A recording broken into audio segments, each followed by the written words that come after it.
News, views on current events and information. This is Island Chat with Martina Reichardt. Mogathin Rananim Kasalelia Lenwo, and welcome to Island Chat, coming to you from the beautiful island of Stone Money, Yap FSM. Today on our show, we have four very special guests, both from the national and state government, and they are here to share with us the very important purpose of their visit to Yap. Without further ado, please let's give them a warm Yap Island welcome, and I'll have them introduce themselves. Andrew Yatilman, Secretary of the FSM Department of Environment, Climate Change and Emergency Management. We are here as a team to do an inception workshop for the Adaptation Fund project for Yap, which is really for the beneficiary communities of the island of Yurupik and Oleai. For 2 days, we held this inception workshop for Yap for this project. This is the first inception workshop that we've had for this project in the FSM, particularly for the state of Yap. Let me just explain a little bit about this workshop that we held here in Yap. This inception workshop is to introduce to the people or to the state of Yap. This project is a project funded by the Adaptation Fund Board.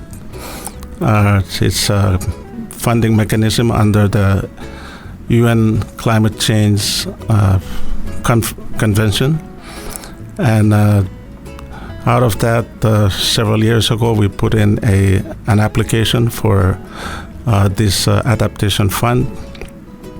Usually a country is, developing countries are eligible for about $10 million out of this adaptation fund, and we put in an application for $9 million, reserving $1 million for the Micronesian Conservation Trust that we were supporting to apply for accreditation under the adaptation fund, so they can also apply for funding under that funding mechanism. So the government put in a funding application for only $9 million. Initially, it started out as a project for the state of Koshai for the whole $9 million. But then, in the FSM, we always want to share whatever comes into the country. And so that was not politically correct to just give all the $9 million to the state of Koshai. So what we did was we allocated some funding, over $3 million, to the state of Koshai for an inland road to move their coastal road to inland, away from the coast. And the rest of the states got a little bit of that $9 million to support adaptation projects in 2 outer islands of each of the 3 states. So 2 outer islands in Yap, 2 outer islands in Chuuk, and 2 outer islands in Ponape. So for Yap, the state of Yap made a decision in the past, some few years ago, that the island of Yurupik and Oleai Atoll will be the beneficiary communities for this adaptation fund project. Secretary, what is the focus for the 2 projects in Yap? The project is focusing on water security. As many of you may have known, we've been experiencing drought. The worst drought was back in 1997, 98, I believe. And then the recent one was 95, 96. And then we're also experiencing drought this year. So this is in response to those challenges that our communities are experiencing from drought. So we want to make sure that this water project is implemented to help these communities cope with this drought that scientists are now predicting to be becoming more frequent and more intense in the years to come due to climate change. So that is the project that we have for Yap. The inception workshop that we had for 2 days is really to just come and start the project, introduce the project to the leadership of and the people of the state of Yap. And the follow-up inception workshops will have to happen in the two respective island communities on Yurupik and Woliai. Once we've done the rounds of doing inception workshops at the state level to inform and make sure that the political support of the state leadership is there before we do this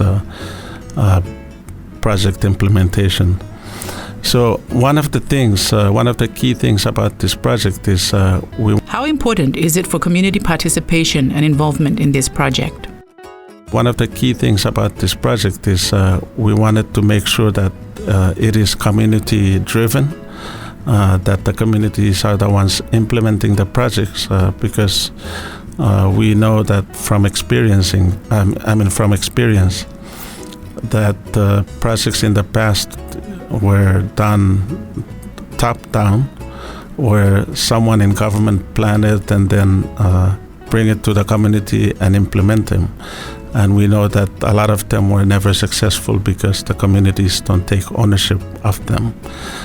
This project, when it was designed, the Adaptation Fund Secretariat and Board wanted to make sure that the projects are designed by the communities themselves. And so when we were doing the initial consultations with the states, the communities themselves were brought in to identify the challenges that they felt they face in their communities. And so water security was one of the challenges that they felt was their priority and that needs to be addressed.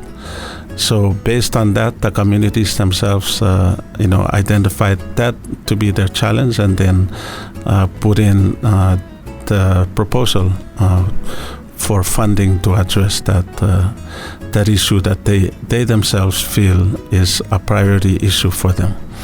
So that's one of the important aspects of this project, is that it's decided by the community, supported by the state leadership of YAP, and then of course endorsed by the FSM national government with our leadership at the national level. So this is the project that we have. Secretary, I understand these funds have been around for some time, but is this the first time FSM is tapping into these funds? This is actually the first time that the FSM has accessed this adaptation fund under the Climate Change Convention. It's been around for some time. For those who may not know, the UNFCCC, as they say, or UN Convention on Climate Change, created the Kyoto Protocol in 1997. And the Kyoto Protocol, the whole idea was to reduce greenhouse gas emissions for a 15-year period. And so in 2015, that was the last of that Kyoto Protocol, the period under which countries who were members of the Kyoto Protocol were supposed to reduce, the target that they set for themselves. So they came up with this funding mechanism, adaptation fund for developing countries, to make available funding for climate change adaptation projects. So as I said, it's been around, but this is the first time that the FSM has accessed this funding mechanism.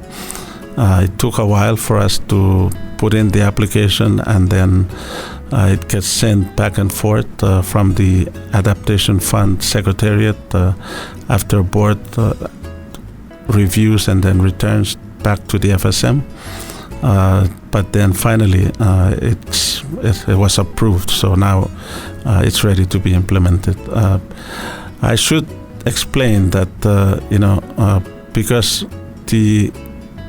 what is called SPREP, or the Secretariat of the Pacific Regional Environment Program, based in Apia, Samoa, they are an accredited implementing entity, or accredited regional implementing entity.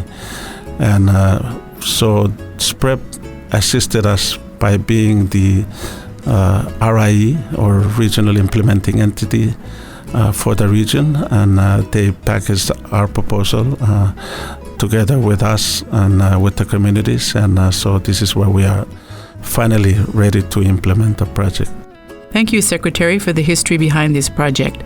At this time, I'd like to move on to our second guest to share his role in this project. I'm Richard Moufa. I'm the project manager for this adaptation fund. I was very happy that this 2 days workshop, we had a big crowd that is represented by a lot of the sectors, meaning there were representatives from the community, the legislations, EPA staff, disaster office, health sectors, all the relevant departments that deals with the water resources and sanitation and whatnot. And yes, and women gender were also represented there, which the project is very keen on addressing the women gender issues that will be impacted by climate change in our islands. Thank you, Richard. May I ask you to give us an overview of the 2-day Inception workshop? The Inception workshop, basically what happened is we actually introduced the project to the communities and detailing all the activities that will be happening in those 2 target islands in Eurobic and Wolai. We cover all the 4 components, which are very important in terms of addressing climate change. We address that the importance of having climate change issues in all the policies, strategy plan, development plan, at both national, state, and the communities. That's one of the components. The second component is to address the water security and sanitation in those islands, meaning we will have to improve their water resource management, their sanitation management issues, and also educate them on the climate change, help them understand what is climate change and the impacts that will have on their islands in the coming years and months, and even why are they experiencing the drought and the sea level rise and the erosions. These are the factors that we will have to cover in this project. And we also, the project basically what it will do is it will introduce some activities that will identify the best way of conserving their water resources, and at the same time addressing the best way of avoiding contamination for their water wells. How we do this is by introducing it's already been around, a kind of toilet, a self-composing toilet that you do not need water in terms of flushing it. The waste products go straight into chambers that will decompose, and you do not need water to underground, because usually the usual way of using toilet in the other islands is the chamber or septic tank is underground, and that will have more chance of leaking out contamination and will contaminate the wells and the ground, the soil, and at the same time probably contaminate those food resources, meaning taro pads and all. So these are the activities the main activities that we will be introducing in those 2 islands: awareness on climate change, rebuilding and maintaining their existing water tanks, making it more resilient in terms of drought, and at the same time addressing sanitation in protecting the environment. So basically the next step for the project is to introduce this project to the target islands, meaning Wolai and Eurobic.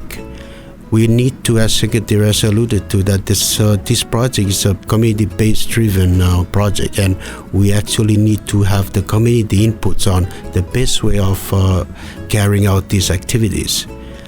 Because without their inputs, then we will introduce or implement this project in a way that they will not understand or they will not accept. And we want this project to be successful with their input, because we want them to own it.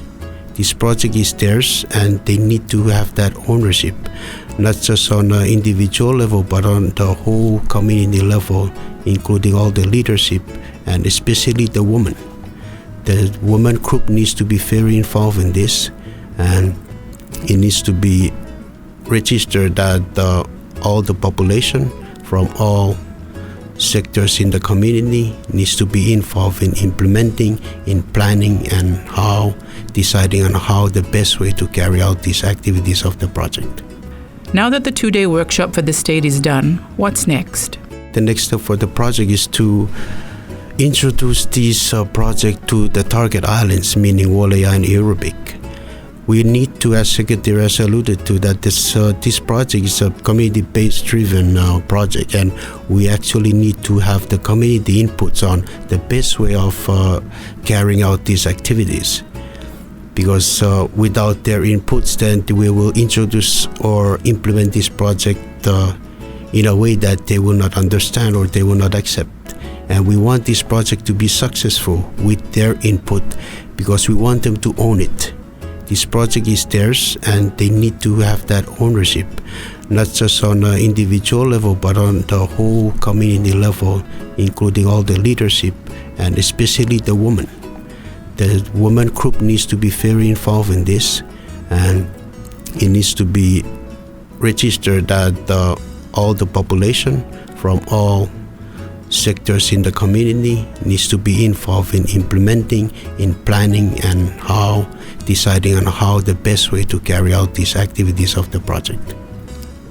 So after the project, we have decided, the group and the key, the focal point of the project have decided that the next step for these activities to try to carry out, depending on transportation, to the islands probably in April, at the end of April, to carry out the inception workshop for those, especially in Walaya, because there's accessibility through airplanes, but for Europic we'll be waiting on the availability of the boat. What would you say stood out the most to you during the 2-day inception workshop? The next step for the project is to introduce this project to the target islands, meaning Walaya and Irubik. We need to, as Secretary has alluded to, that this project is a community-based driven project, and we actually need to have the community inputs on the best way of carrying out these activities. Because without their inputs, then we will introduce or implement this project in a way that they will not understand or they will not accept. And we want this project to be successful with their input because we want them to own it. This project is theirs and they need to have that ownership, not just on an individual level, but on the whole community level, including all the leadership and especially the women.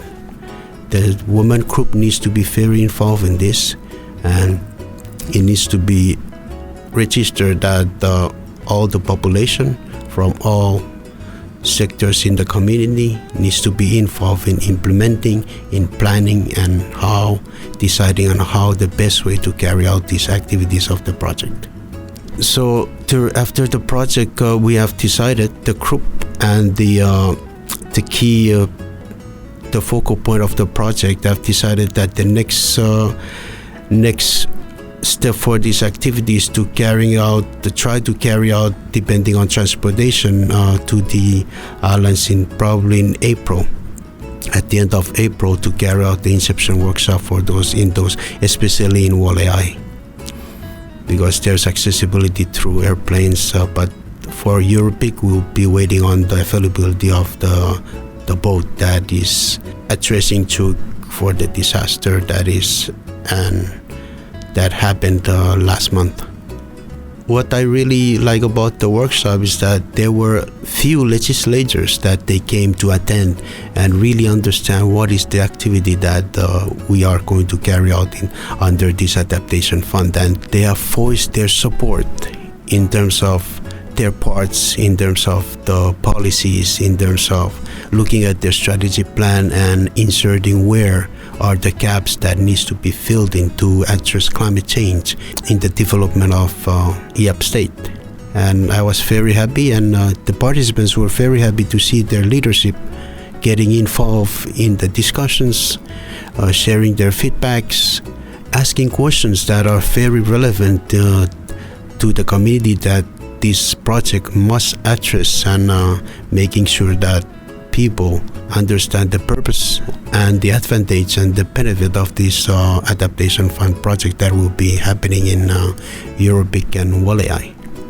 What is the overall timeline or duration for these two projects for YAP?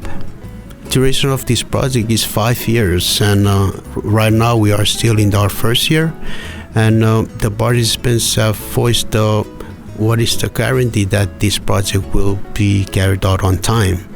And as they pointed out some of the problems, and especially for transportation in reaching out those islands, I think that would be the most challenge for this project is having a reliable transportation system to reach those islands.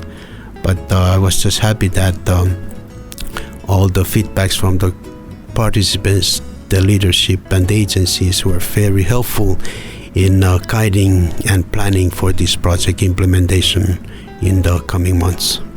Thank you, Richard, for your updates on this 2-day Inception workshop and the overall project. Another important aspect of the work you're all doing for this project is communication. I would like to turn now to our third guest, who will tell us more about his role in this project. Hello, my name is Kikuo Apis. I'm the CKMO for the Adaptation Fund project and also for R2R project. CKMO stands for Communications and Knowledge Management Officer. So my part for this project is communications. And the importance of communications is people need to know what's going on because there's a great lack of awareness for climate change. And it is believed that with the improvement of awareness in climate change, people will be able to prepare for whatever challenges that they may face in the future. Throughout the workshop, the reception, the responses were all positive, and many people were willing to help with communications. During the workshop, there was an activity where the YAP State, the Inception workshop participants, gathered around and had a group work activity on the communication plan. Now, a communication plan was made because it is very important for how to communicate the messages that we want to be communicated. And the result of that is that the plan has improved a bit. In what ways was the initial communication plan improved on during this workshop? There were many ideas that the participants brought up. For example, some aspects of the communication plan was key messages, target audiences, and media strategy. So some of the key messages that were suggested was adapt, water is life, help conserve water, preserve water, etc. For target audiences, it was generally agreed, or several groups agreed, that entire population on island and off island should be aware of communication. That's the target audience. One of the media strategies that was proposed was the creation of an information screening committee based at the community level, but it can also be based at the state level. The purpose of the information screening committee would be the production and screening of the messages that will be communicated to the target audiences. But there were many ideas that were offered during this workshop. In order to improve communication and knowledge management under this project, what are the next steps for YAP? The next steps for YAP State. The first priority for us is that a climate change policy be developed for YAP. Second is a climate change curriculum for the Department of Education. And third and fourth, which will be combined together, is outreach and awareness. As mentioned earlier, our OFO will be traveling to Walei in mid-April or sometime in April. And for assessment, there will be consultations that we will have to make. The next steps for YAP is to increase the water storage capacity and knowledge information sharing, which is my part. Yes, I agree that we need a climate change plan for YAP that encompasses all the areas of concern you have all highlighted throughout this session. And I wish you the best, Kikuo, in achieving the communication strategies you have planned for this project. Now, if I may, I would like to move on to our fourth and final guest speaker today, who is the YAP State Project Focal for this work, to tell us who you can contact on the ground for more information on this project. I am Noel Yagisemal. I am the Adaptation Fund Project State Coordinator. We do also have our island coordinators already on board from Yurpik and Waliai. Tom Hiemed is from Yurpik and he's the coordinator for Yurpik. And we also have Vincent Turumar as the coordinator for Waliai. They are now at their post, which is Waliai and Yurpik, working with the communities in giving information on this project. I am currently working alongside with our focal point offices, which are R&D and EPA. Both offices will be our local contact office here in YAP. Please feel free to contact me at R&D 350-2182, or you can reach me also. Sometimes I be at EPA. You can call me at EPA 350-2113 to share with you about this project. Thank you, Noel, for the work you are doing. So again, friends, if you want more information on the project, you can contact Noel or YAP State R&D and EPA offices, and they will be more than happy to share more on the project with you. Finally, before we wrap up, if I can move back to you, Secretary Yatilman, do you have any final thoughts or last words? Going back to what I said earlier about the purpose of our coming here, and then a little bit of background of this project, I want to speak a little bit to partnership between, us as implementing agency for this project and the community, because it's very important that there is that partnership, and that is the reason why during these last 2 days, when we had this inception workshop, we wanted to make sure that all relevant agencies were there, because this project cannot be successful with only one office or one agency implementing it. We need all actors to be together so that the project will be implemented successfully. For instance, this is a water security project, and so we, as Richard had mentioned, we had different offices, legislatures, members of the legislature were there. Then we also had some NGO groups, community representatives. The reason being is that we need everybody working together so that this project will be successful. So for the community, this is a community project. It's community driven, and so we don't expect the government to just bring in the project, implement it, and then leave, and then the community is left with a product that government brings in. It should be the other way around, and we're asking the support of the community, because this is your project.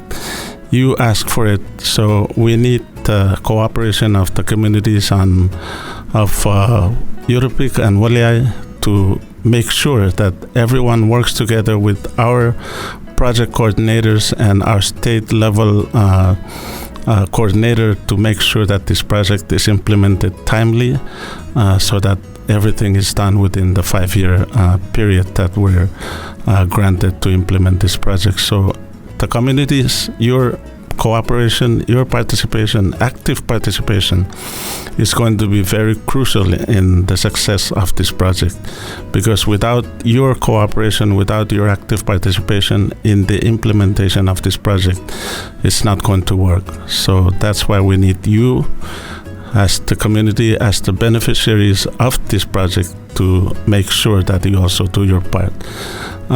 The government will do its part, but the communities will also have to do their part to make this a success. I also want to talk a little bit about this project, why we're selecting the island of Yurpik and Waliai Atoll to be the beneficiary communities.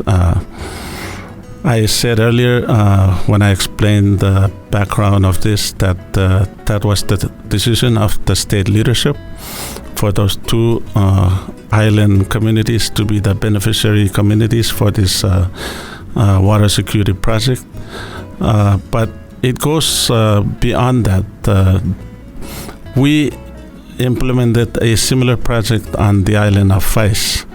that was supported by a grant from the European Union, a project called the Global Climate Change Alliance for Pacific Small Island States. And the FSM got about a little over €500,000 to do projects in the FSM.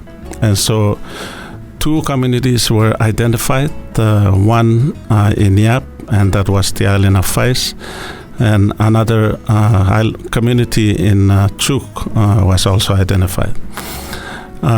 Due to challenges with the time that we had to implement this, the state of Chuk in the end couldn't implement the project, so the Secretariat of the Pacific Community, which was implementing it for the EU together with us, decided that we should allocate all of that funds to support the project on FICE, and so we did that. And what we did on FICE was to bring water catchment for a number of households on FICE.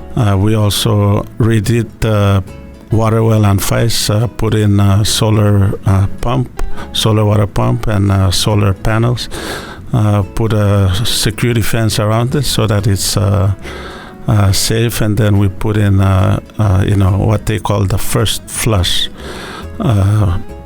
gutter system, so that the water that comes out from there is clean when it finally reached the storage tank.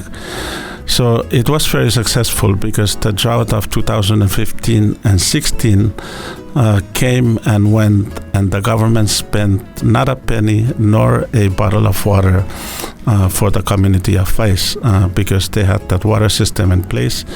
In fact, when I visited the island of Fais, the chiefs of the island were willing to, if there was a way to pump water out on the ship and deliver to the rest of the outer islands of Yap, they were willing to do. But I told them it's fine. At least we had one less island to worry about during that drought emergency. So during that drought, we didn't have to assist the community of Fais because they had water. What happens out of that project was we also asked WERI, and I forgot exactly what WERI stands for at the University of Guam. I know it's Water Something Institute, but we asked WERI to do a survey of water resources on the islands, and they did. They went to some of the islands and looked at the water sources there. And then came back with a report of some of the islands like Kualeai, Ifaluk, and Satawal having sufficient waterlands that could be, developed and sustainably used. But we have to monitor the use so that we don't deplete that water source. Some of the islands were identified to have sufficient waterlands to be developed. But anyway, so that sort of gives the basis for bringing in this project, informing the state leadership to put the project on Waleai. And Yurupik being a very vulnerable island community, that was also the reason for selecting Yurupik as the second beneficiary community in Yap. The challenges of having very little waterlands on that island, makes Yurupik a top candidate for being a beneficiary community of this water security project. And so the project on FICE became a very good pilot project, which made the European Union people very happy about, especially when they heard that the governments didn't have to assist them during the drought of 2015 and 16. And so they went ahead and in one of our meetings in Fiji, they asked me for a bilateral meeting, and they were willing to put up some more money, which is supporting the project here on main island Yap, the RENI project. That's sort of an offshoot of the project on FICE. They were happy. They were pleased with what happened with that project, so they wanted to support another one, which is this RENI project. And there's another project coming up, RENI Plus, and it's also coming to YAP, again supporting the success stories that we've had. So this is the reason why this project is selecting those two island groups, and that's why we want to make sure that when we implement a project, we have to make sure that we implement it successfully, because when a project is implemented successfully, then the donor countries are happy that their taxpayers' money are spent wisely on projects that actually help communities, vulnerable communities. So I really appeal to the communities of Woleai and Yurupik to please, come out, be like the community of FICE when we did the project. They were very supportive. The whole community was very supportive, always welcoming the visiting teams, whether it be the ambassador from the European Union or staff members from the Secretariat of the Pacific Community, or even staff from my office. They're always there, telling us about what they're doing as a community to help with the implementation of the project. So we're looking forward to the same kind of engagement with the communities of Yurupik and Woleai, that when we start doing the implementation of the project, that the same show of enthusiasm from the communities is also being displayed here. Thank you very much. Any acknowledgements? I would like to begin giving thanks to the Adaptation Fund Board and Secretariat for awarding the FSM this $9 million in Adaptation Fund for climate change for us to use for these two beneficiary communities of Yurupik and Woleai. Of course, we would like to thank the FSM leadership, the President and Congress for endorsing the project. We also want to thank the leadership of the state of Yap, the governor and the legislature for their support also. We also want to give thanks to SPREP, as I said, the Secretariat of the Pacific Regional Environment Program in Apia, Samoa, for the work that they did in helping us package this proposal.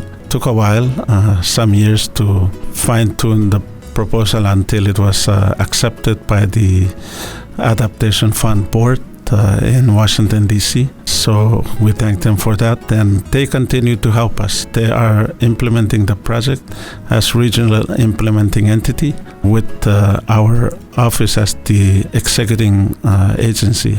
So I want to thank them also. And we also want to thank all the partner agencies here in YAP and also at the national government for collaborating with us in implementing this project. And finally, to all the people of the two recipient communities, Yurupik and Woleai, and their chiefs, we thank them for their cooperation, their show of support when they picked their local coordinators, identified who they want to be their local coordinators, and then also sending the representatives to the National Inception Workshop, which happened in Pohnpei in March last year. So all of you, thank you very much. I also want to thank my staff for the work that they've done, the project staff who we have recruited to manage this project on behalf of my office. I thank them very much for their time and their talents, their expertise in wanting to help us implement this project. So all of you, thank you very much. And there you have it, friends. That wraps up our Island Chat for today. If you tuned in late, we were talking about the Adaptation Fund project, enhancing the climate change resilience of vulnerable island communities in FSM. This is a $9 million, 5-year nationwide project, of which Yap State is a part of, and the two beneficiary communities for this project funding is Yurupik and Woleai. I would also like to take this opportunity to once again thank all 4 of our VIP guests who took the time out of their busy schedules to come in and update us on this big project, namely FSM Secretary of the Department of Environment, Climate Change and Emergency Management, Honorable Andrew Yatilman, Mr. Richard Moufa, the FSM Adaptation Fund Project Manager, Mr. Kikuo Apis, the FSM Adaptation Fund Communication and Knowledge Management Officer, and Mr. Noel Yagisemal, the Yap State Adaptation Fund Project Coordinator. Thank you all, gentlemen, for your time. Until next time, take care, God bless, and thanks for tuning in, everyone.